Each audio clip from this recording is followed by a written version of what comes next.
Hi my beautiful viewers, ಹೇಗಿದ್ದೀರಾ? ಎಲ್ಲರೂ ಚೆನ್ನಾಗಿದ್ದೀರಲ್ವಾ? Welcome back to my YouTube channel. ಯಾರೆಲ್ಲ ನನ್ನ ಚಾನಲನ್ನು ನೋಡ್ತಾ ಇದ್ದೀರಾ, ಸಬ್ಸ್ಕ್ರೈಬ್ ಮಾಡಿಕೊಂಡು ವಿಡಿಯೋನ ಪೂರ್ತಿಯಾಗಿ ನೋಡಿ, ಎಲ್ಲೂ ಕೂಡ ಸ್ಕಿಪ್ ಮಾಡಬೇಡಿ. ಲೈಕ್ ಮಾಡಿ, ಶೇರ್ ಮಾಡಿ, ಕಮೆಂಟ್ ಮಾಡೋದನ್ನು ಕೂಡ ಮರಿಬೇಡಿ. ಅದೇ ರೀತಿಯಾಗಿ ಈ ಸೂಪರ್ ಡೂಪರ್ ಆಗಿರೋವಂಥ ಡಿಶನ್ನು ಟ್ರೈ ಮಾಡೋದು ಕೂಡ ಮರಿಬೇಡಿ. ಯಾರೆಲ್ಲ ಟ್ರೈ ಮಾಡ್ತೀರಾ, ಮಿಸ್ ಮಾಡಿದೆ ನನಗೆ ಕಮೆಂಟ್ ಮಾಡಿ ಹೇಗೆ ಬಂದಿತ್ತು ಅಂತ. ಚಪಾತಿ, ದೋಸೆ, ಪೂರಿ, ಇಡ್ಲಿ, ರೊಟ್ಟಿ ಪ್ರತಿಯೊಂದಕ್ಕೂ ಕೂಡ ಸೂಪರ್ ಕಾಂಬಿನೇಷನ್ ಈ ಒಂದು ಗ್ರೇವಿ ರೆಸಿಪಿ ಸಕ್ಕತ್ತಾಗಿರುತ್ತೆ. ನೀವು ಲಂಚ್ ಬಾಕ್ಸಿಗೂ ಕೂಡ ಮಾಡಿಸಿರೋ ಅಂಥ ರೆಸಿಪಿ, ಈಸಿಯಾಗಿ ಮಾಡೋ ಅಂಥ ರೆಸಿಪಿ. ಬನ್ನಿ ಈ ಒಂದು ರೆಸಿಪಿಯನ್ನು ಹೇಗೆ ಮಾಡೋದು ನೋಡ್ಕೊಂಡು ಬರೋಣ. ನಾನಿಲ್ಲಿ ಒಂದು ಬಾಳೆಕಾಯಿಯನ್ನು ತೊಗೊಂಡಿದ್ದೀನಿ. ಅದಕ್ಕೆ ಕಾಂಬಿನೇಷನ್ ಆಗಿ ಆಲೂಗೆಡ್ಡೆ, ಬಾಳೆಕಾಯಿ ಮತ್ತು ಇಲ್ಲಿ ಬೀನ್ಸ್ ಕಾಳನ್ನು ತೊಗೊಂಡಿದ್ದೀನಿ. ತುಂಬ ಚೆನ್ನಾಗಿರುತ್ತೆ ಈ ಮೂರರ ಕಾಂಬಿನೇಷನ್. ಒಂದ್ಸಲ ಟ್ರೈ ಮಾಡಿ. ನಾನು ಹೇಳ್ದಾಗೆ ಪದೇ ಪದೇ ಬೇಕು ಅಂತ ಕೇಳ್ತೀರಾ, ಅಷ್ಟು ರುಚಿಯಾಗಿರುತ್ತೆ ಈ ಒಂದು ಗ್ರೇವಿ ರೆಸಿಪಿ. ಈ ಗ್ರೇವಿಗೆ ಒಂದು ಮಸಾಲೆ ಬೇಕಾಗುತ್ತೆ. ಬನ್ನಿ ಅದೇನು ಅಂತ ನೋಡ್ಕೊಂಡು ಬರೋಣ. ಇಲ್ಲಿ ಅರ್ಧ ಸ್ಪೂನಷ್ಟು ಸೋಂಪನ್ನು ಹಾಕೋತಾ ಇದ್ದೀನಿ. ಒಂದು 5ರಿಂದ 6 ಗೋಡಂಬಿ,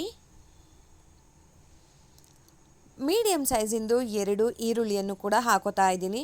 ಗ್ರೇವಿ ನಿಮ್ಗೆ ಎಷ್ಟು ಬೇಕು ಅಷ್ಟಕ್ಕೆ ನೋಡಿಕೊಂಡು ಟೊಮೆಟೊ ಮತ್ತು ಈರುಳ್ಳಿಯನ್ನು ಹೆಚ್ಚು ಕಮ್ಮಿ ಮಾಡ್ಕೊಳ್ಬೋದು. ಇಲ್ಲಿ ಹುಳಿ ಟೊಮ್ಯಾಟೊ 2 ತೊಗೊಂಡಿದ್ದೀನಿ. ಸುಮಾರು 1ರಿಂದ 1.5 ಸ್ಪೂನಷ್ಟು ಉರಿಗಡಲೆ, ಸ್ವಲ್ಪ ಕೊತ್ತಂಬರಿ ಸೊಪ್ಪು, 2ರಿಂದ 3 ಸ್ಪೂನಷ್ಟು ಹಸಿ ಕಾಯಿ ತುರಿ ಹಾಕೋತಾ ಇದ್ದೀನಿ. ಸ್ವಲ್ಪ ಗರಂ ಮಸಾಲ, ನೀವು ಗರಂ ಮಸಾಲ ಬದಲಾಗಿ ಚಕ್ಕೆ ಲವಂಗ ಎಲ್ಲ ಹಾಕೊಳ್ಬೋದು. ಧನಿಯಾ ಪುಡಿ ಸುಮಾರು ಒಂದು 2 ಸ್ಪೂನಷ್ಟು ಹಾಕೋತಾ ಇದ್ದೀನಿ.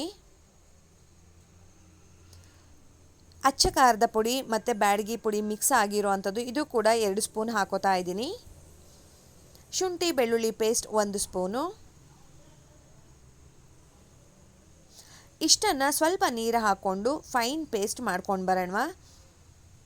ಈ ಒಂದು ಗ್ರೇವಿಗೆ ಇದೇ ಒಂದು ಮೇಯ್ನ್ ಅಂತ ಹೇಳ್ಬೋದು. ಈ ಒಂದು ಮಸಾಲ ಚೆನ್ನಾಗಿ ಬಂತು ಅಂತ ಹೇಳಿದ್ರೆ ರುಚಿ ಕೂಡ ಅಷ್ಟೇ ತುಂಬ ಚೆನ್ನಾಗಿ ಬರುತ್ತೆ ಗ್ರೇವಿದು. ನೋಡಿ, ಇವಾಗ ಮಸಾಲ ರೆಡಿ ಆಗಿದೆ. ಬನ್ನಿ ಇದನ್ನು ಹೇಗೆ ಪ್ರಿಪೇರ್ ಮಾಡೋದು ಅಂತ ನೋಡ್ಕೊಂಡು ಬರೋಣ. ನಾನು ಇಲ್ಲೊಂದು ಕುಕ್ಕರ್ ತೊಗೊಂಡಿದ್ದೀನಿ. ಕುಕ್ಕರ್ಗೆ ಸುಮಾರು ಒಂದು 5ರಿಂದ 6 ಸ್ಪೂನಷ್ಟು ಎಣ್ಣೆ ಹಾಕೋತಾ ಇದ್ದೀನಿ. ಇದಕ್ಕೆ ಎಣ್ಣೆ ಕ್ವಾಂಟಿಟಿ ಜಾಸ್ತಿ ಇಡಿಸೋದಿಲ್ಲ.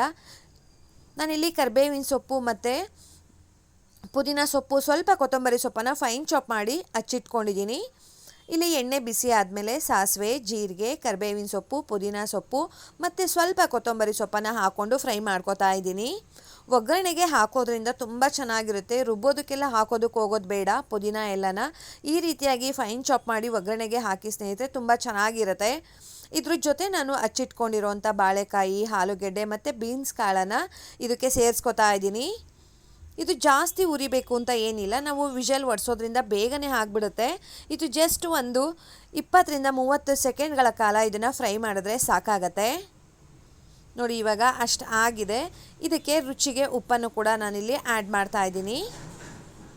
ರುಚಿಗೆ ಬೇಕಾದಷ್ಟು ಉಪ್ಪು, ಕಲ್ಲುಪ್ಪನ್ನೇ ಹಾಕ್ಕೊಂಡಿದ್ದೀನಿ. ನಿಮಗೆ ಕ್ವಾಂಟಿಟಿ ಗೊತ್ತಾಗಲಿಲ್ಲ ಅಂತ ಹೇಳಿದ್ರೆ ನೀವು ಪುಡಿ ಉಪ್ಪನ್ನು ಬೇಕಾದರೂ ಹಾಕ್ಕೊಳ್ಬೋದು. ಉಪ್ಪು ಹಾಕಿದ ಮೇಲೆ ಒಂದು ರೌಂಡು ಚೆನ್ನಾಗಿ ಮಿಕ್ಸ್ ಮಾಡ್ತಾ ಇದ್ದೀನಿ. ಇವಾಗ ನಾವು ರುಬ್ಬಿಟ್ಕೊಂಡಿರೋ ಅಂಥ ಮಸಾಲೆನ ಇದಕ್ಕೆ ಆ್ಯಡ್ ಮಾಡ್ಕೊಳ್ಳೋಣ. ನಾನು ಹೇಳ್ದಾಗೆ ಮಸಾಲೆನಲ್ಲಿನೇ ಇರೋ ಅಂಥದ್ದು ರುಚಿ. ನೀವಿಲ್ಲಿ ಬಿಳಿ ಎಳ್ಳು ಕೂಡ ಆ್ಯಡ್ ಮಾಡ್ಕೊಳ್ಬೋದು ಮಸಾಲಾನ ರುಬ್ಬಬೇಕಾದ್ರೆ. ಇವಾಗ ಇದನ್ನು ಚೆನ್ನಾಗಿ ಒಂದು ರೌಂಡು ಮಿಕ್ಸ್ ಮಾಡ್ತಾ ಇದ್ದೀನಿ.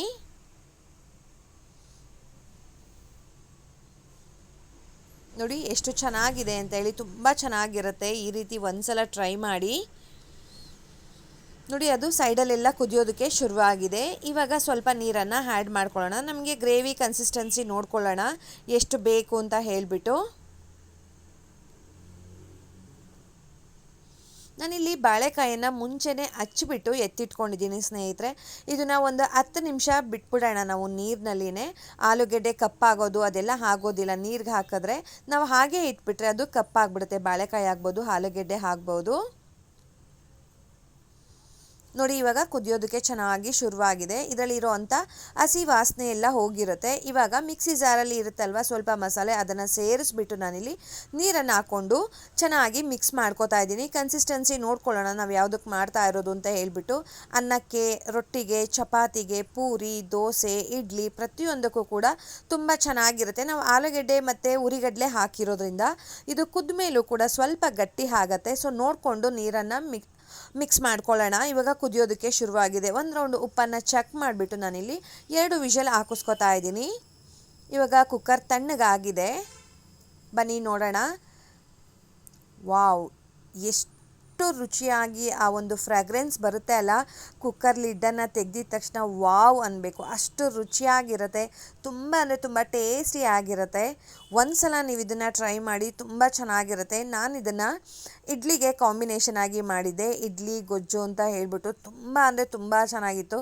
Idli recipe, soft idli recipe ನಿಮಗೆ ಬೇಕು ಅಂದರೆ ಮಿಸ್ ಮಾಡಿದೆ ನನಗೆ ಕಮೆಂಟ್ ಮಾಡಿ, ಡೆಫಿನೆಟಾಗಿ ನಾನು ಶೇರ್ ಮಾಡ್ತೀನಿ ಸ್ನೇಹಿತರೆ. ಇಡ್ಲಿಗೂ ಗೊಜ್ಜಿಗೂ ಕಾಂಬಿನೇಷನ್ ವಾವ್ ಅನ್ನಬೇಕು, ಅಷ್ಟು ರುಚಿಯಾಗಿತ್ತು. ನಮ್ಮ ಮನೆಯಲ್ಲಿ ಇಡ್ಲಿ ಮಾಡಿದ್ರೆ ಬರೀ ಇಡ್ಲಿ ಅಂತೂ ಮಾಡೋದಿಲ್ಲ, ಅದು ಕಾಂಬಿನೇಷನ್ ಆಗಿ ಉದ್ದಿನ ವಡೆ ಅಥವಾ ಮಸಾಲ ವಡೆಯನ್ನು ಮಾಡ್ತೀನಿ. ಇವತ್ತು ನಾನು ಮಾಡಿರೋ ಅಂಥದ್ದು ಮಸಾಲ ವಡೆ ಮಾಡಿದೆ. ಮಸಾಲ ವಡೆ ಕೂಡ ಅಷ್ಟೇ ತುಂಬ ಅಂದರೆ ತುಂಬ ಚೆನ್ನಾಗಿ ಬಂದಿತ್ತು. ಸೊ ನಮ್ಮ ಮನೆಯಲ್ಲಿ ಆಚೆ ತಿನ್ನೋದಕ್ಕಿಂತ ಈ ರೀತಿಯಾಗಿ ಮನೆಯಲ್ಲೇ ತಿನ್ನೋದಕ್ಕೆ ಇಷ್ಟಪಡ್ತಾರೆ. ನಮಗೂ ಒಂದು ಅದೇ ಖುಷಿ ಅಲ್ವಾ, ಮನೆಯಲ್ಲಿ ರುಚಿಯಾಗಿ ಮಾಡಿಕೊಡ್ಬೇಕು, ತಿಂದವ್ರು ಕೂಡ ಖುಷಿ ಆಗಬೇಕು ಅಂತ. ನೋಡಿ ಎಷ್ಟು ಸಾಫ್ಟಾಗಿ ಬಂದಿದೆ ಅಂತ ಹೇಳ್ಬಿಟ್ಟು. ಈ ರೆಸಿಪಿ ಬೇಕು ಅಂತ ಅಂದರೆ ಮಿಸ್ ಮಾಡಿದೆ ನನಗೆ ಕಮೆಂಟ್ ಮಾಡಿ. ನಿಮ್ಮೆಲ್ಲರಿಗೂ ಕೂಡ ಈ ಒಂದು ವಿಡಿಯೋ ಇಷ್ಟ ಆಗಿದೆ ಅಂತ ಅಂದ್ಕೊಳ್ತಾ ಇದ್ದೀನಿ. ಮಿಸ್ ಮಾಡದೆ ವಿಡಿಯೋನ ಸೇವ್ ಮಾಡ್ಕೊಳ್ಳಿ. ಅದೇ ರೀತಿಯಾಗಿ ನಿಮ್ಮ ಫ್ರೆಂಡ್ ಸರ್ಕಲ್ಗೆ, ಫ್ಯಾಮಿಲಿ ಮೆಂಬರ್ಸ್ಗೆ ಶೇರ್ ಮಾಡೋದನ್ನು ಮರಿಬೇಡಿ ಸ್ನೇಹಿತರೆ. ನಿಮ್ಮೆಲ್ಲರಿಗೂ ಕೂಡ ತುಂಬ ಇಷ್ಟ ಆಗತ್ತೆ. ಹೋಗಿ ಬರಲಾ? ಬಾಯ್ ಸ್ನೇಹಿತರೆ, ನಮಸ್ತೆ.